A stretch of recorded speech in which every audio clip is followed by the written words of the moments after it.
छत्तीसगढ़ सामान्य अध्ययन से संबंधित 10 प्रश्नों पर रोज हम डिस्कशन करते हैं, जो कि सीजीपीएससी और सीजी व्यापम के परीक्षाओं के लिए बहुत ज़्यादा इंपॉर्टेंट हो सकता है। सीधे हम लोग क्वेश्चन पर चलते हैं। तो आज का पहला क्वेश्चन देखते हैं। पहला क्वेश्चन दिया हुआ है, क्षेत्रफल के आधार पर छत्तीसगढ़ राज्य का देश में कौन सा स्थान है। तो क्षेत्रफल के आधार पर तो देखिएगा, वर्ष 2011 के जनगणना के अनुसार अगर हम बात करें, वैसे यहाँ पर 2011 के जनगणना के अनुसार नहीं पूछा है, लेकिन अगर हम 2011 के जनगणना के अनुसार अगर हम लोग देखें तो उस स्थिति में छत्तीसगढ़ का जो स्थान है भारत के सभी राज्यों में क्षेत्रफल के आधार पर, वो होता है 10वां। लेकिन वर्तमान समय में अगर हम लोग देखें, 2011 के जनगणना को छोड़ दें, वर्तमान आधार पर अगर हम देखें तो छत्तीसगढ़ राज्य जो है ना देश में क्षेत्रफल के आधार पर 9वें स्थान पर आता है। देखिए क्या हुआ, जो जम्मू कश्मीर है जिसको JNK भी बोला जाता है, तो जो जम्मू कश्मीर है इसका विभाजन कर दिया गया, जो लेह लद्दाख है उसको अलग कर दिया गया, और जो जम्मू है जम्मू कश्मीर उसको जो है अलग कर दिया। जम्मू और जो कश्मीर है वो अभी भी एक साथ है, लेकिन जो लेह लद्दाख है उसको अलग कर दिया गया और दोनों को जो है केंद्र शासित प्रदेश बना दिया गया है। तो इसी कारण से अब जो है ना हमारा जो छत्तीसगढ़ है वो 10वें से 9वें स्थान पर आ गया, क्योंकि पहले जो जम्मू कश्मीर है वो छत्तीसगढ़ से बड़ा हुआ करता था, लेकिन अब वो क्या हो गया, केंद्र शासित राज्य में आ गया है। तो यहां ये चीज को आप लोग ध्यान में रखेंगे। वहीं एक और चीज ध्यान रखना, 2014 में क्या हुआ था, आंध्र प्रदेश का विभाजन हुआ और तेलंगाना नया राज्य बना।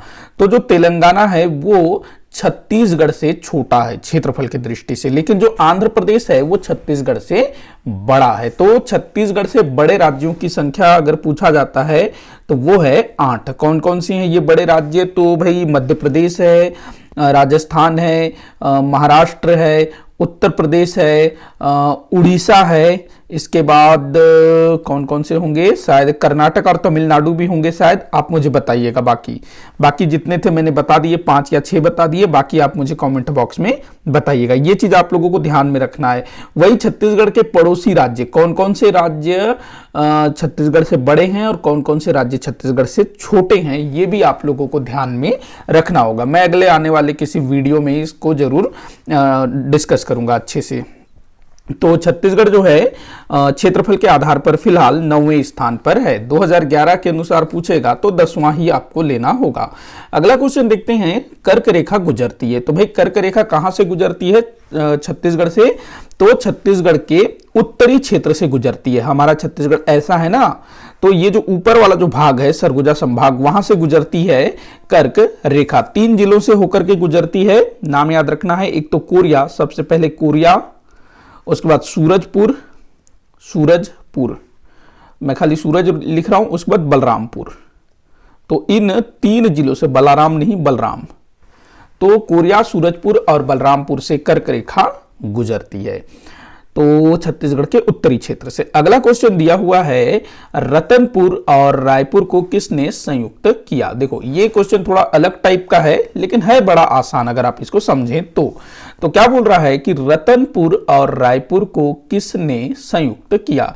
संयुक्त मतलब किसने जोड़ा। देखो क्या था कि जो कलचुरी थे वो रतनपुर और रायपुर में शासन करते थे। सबसे पहले कलचुरी रतनपुर से शासन करते थे, पूरे छत्तीसगढ़ पर उनका रूल था, रायपुर भी उनके ही अधिकार में था। लेकिन क्या हुआ कि रतनपुर के किसी शासक ने, मुझे उनका नाम फिलहाल याद नहीं आ रहा है, शायद देवनाथ सिंह ऐसे कुछ उनका नाम था, ध्यान नहीं आ रहा है। तो उनके समय में ना जो कलचुरियों का विभाजन हो जाता है, तो कलचुरियों की जो एक शाखा है वो रायपुर आ जाती है, मतलब रायपुर तरफ आ जाती है। उनको उस तरफ का क्षेत्र दिया जाता है कि भाई आप लोग उधर जाओ, शासन करो, अपना राजधानी बनाओ, जहां बनाना चाहते हो बना लो, ऐसा उनको मिलता है। तो वो लोग जो है रायपुर की स्थापना करते हैं, फिर रायपुर शाखा की स्थापना होती है। तो जो कलचुरी है वो 2 भाग में बढ़ जाते हैं, रतनपुर शाखा, रायपुर शाखा के नाम से जाने जाते हैं। तो ये जो है तो इससे जो क्या होता है कि छत्तीसगढ़ भी कहीं ना कहीं 2 भागों में बट गया, रतनपुर रायपुर। अब जो है इन दोनों को संयुक्त किसने किया ये आपको बताना है। तो किसने किया भाई, मराठों ने। देखो जब मराठे 1741 में आए हमारे छत्तीसगढ़ में, इसके बाद ये लोग क्या करते हैं, रतनपुर और रायपुर दोनों को जो है अपने अधिकार में ले लेते हैं। फिर बिम्बाजी भोसले ये जो हैं छत्तीसगढ़ के शासक बनते हैं, मराठा शासक बिंबाजी भोसले। अब बिंबाजी भोसले क्या करते हैं, रतनपुर और रायपुर को संयुक्त कर देते हैं, दोनों को मिला देते हैं और इन दोनों की राजधानी बना लेते हैं रतनपुर को। तो ध्यान रखेंगे, रतनपुर और रायपुर को किसने संयुक्त किया, मराठों ने। इसके बाद जब अंग्रेज आते हैं तो वो लोग भी जो है रतनपुर और रायपुर को मिला करके ही शासन करते हैं।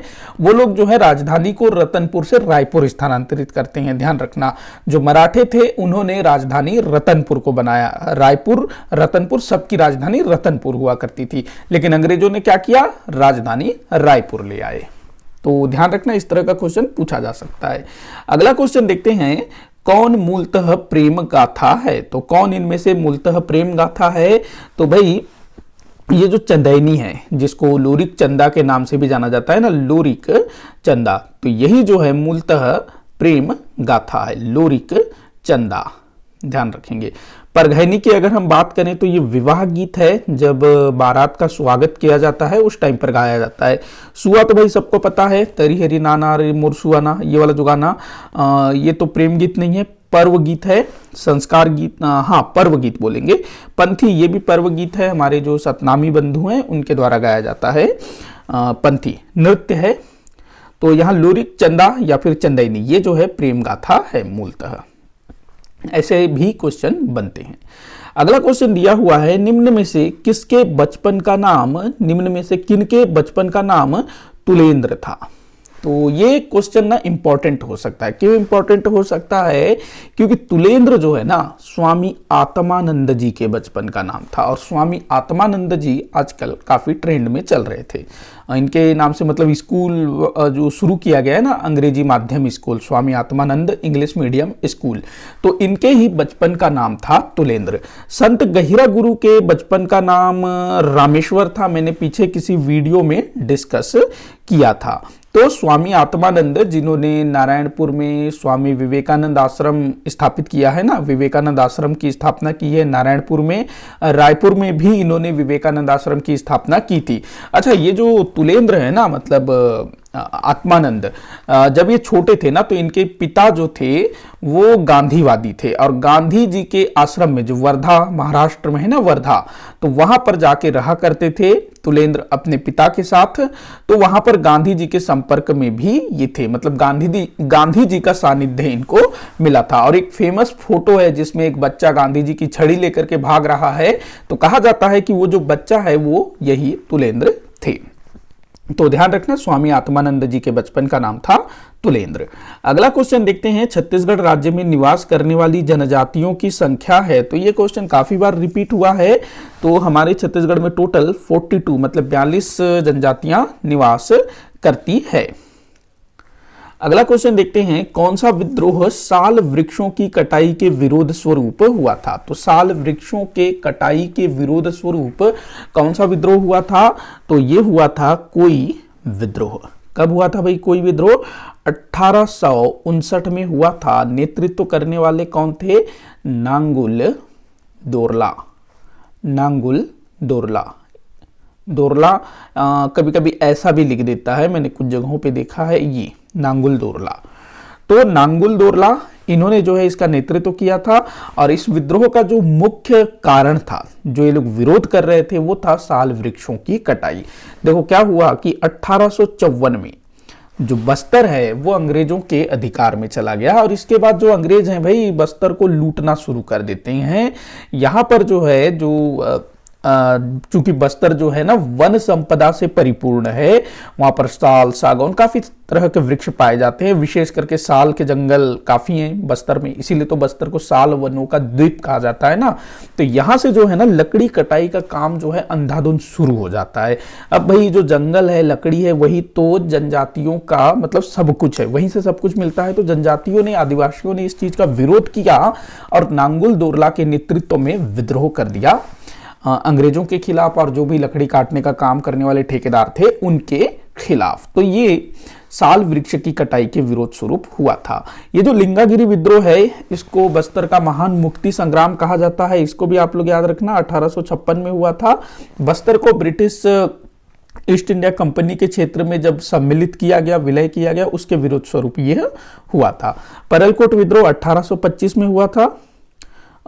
शहीद गेंद सिंह इससे जुड़े हुए थे। मुरिया विद्रोह 1876 में हुआ था, झाड़ा सिराहा ने इसमें नेतृत्व किया था। तो सबको ध्यान रखना है आप लोगों को। अगला क्वेश्चन दिया हुआ है, छत्तीसगढ़ में पिंडारियों का उपद्रव हुआ। तो भाई पिंडारियों का उपद्रव, पिंडारियों पर मूवी बनी थी ना, सलमान खान पिंडारी बने थे। तो छत्तीसगढ़ में पिंडारियों का उपद्रव किसके समय में हुआ था? बिंबाजी भोसला दिया हुआ है, महिपत राव दिनकर, केशव गोविंद, बीकाजी गोपाल। तो किसके टाइम पर हुआ था भाई ये जो पिंडारियों का विद्रोह? तो ये हुआ था बीकाजी गोपाल के टाइम पर। बीकाजी गोपाल, इनको भीकाजी गोपाल भी लिखा जाता है। 1809 से 1817 इसका शासनकाल था। तो इस समय जो है छत्तीसगढ़ के काफी सारे क्षेत्रों में पिंडारियों ने आक्रमण किया था, अटैक किया था, लूटपाट किया था। पिंडारी लूटपाट किया करते थे ना। हालांकि काफी मतलब उस समय का उनकी मतलब जरूरत थी एक तरह से, ये हम बोल सकते हैं, क्योंकि जीवन ही उस समय वैसा था, काफी जद्दोजहद हुआ करता था। अगला क्वेश्चन देखते हैं, रीना गीत गाया जाता है। रीना गीत ये केवल महिलाओं द्वारा गाया जाता है, रीना गीत।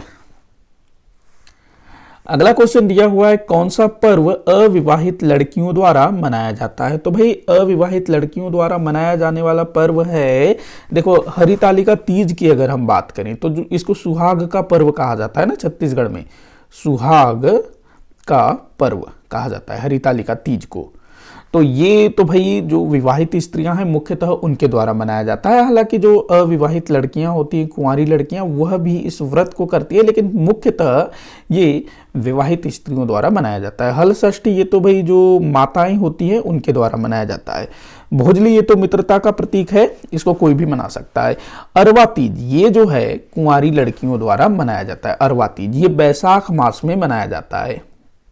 बैसाख ये लगभग अप्रैल मई के महीने में, बैसाख महीने में अरवा तीज मनाया जाता है। इसमें आम के डाल का, जो आम का जो वृक्ष होता है ना, तो उसका जो डाल होता है, आम का डाल, उसका काफी महत्व होता है।